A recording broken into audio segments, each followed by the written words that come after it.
Zimbabwe. Zimbabwean lobby group seeks reparations from U.S. for sanctions.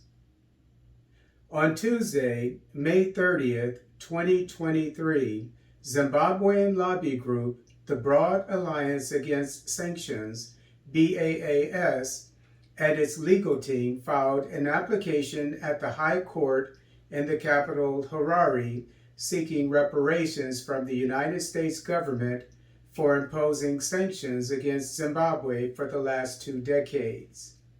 According to Xinhua, the group has not arrived at the amount it is seeking for the reparations because it is waiting on data from the Ministry of Finance. The BAAS has been camped at the main entrance of the U.S. Embassy in Harare, protesting the sanctions since March 2019.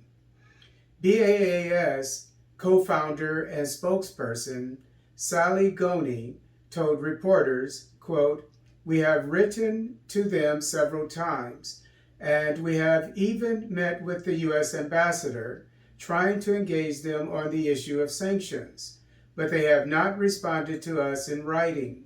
So we are requesting them to respond to us in writing why they haven't removed the sanctions, which were declared illegal and unjustified by the UN rapporteur in her report," unquote.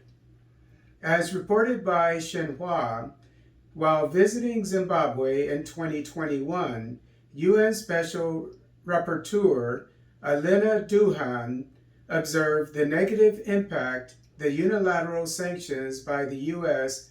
have had on the people and the government of Zimbabwe, and recommended they be lifted in keeping with the principles of international law. According to RT, Ngoni mentioned how, quote, "For the past 23 years, Zimbabwe suffered a lot of losses economically and socially, while people are dying from communicable diseases they're not supposed to be dying from in the 21st century," unquote.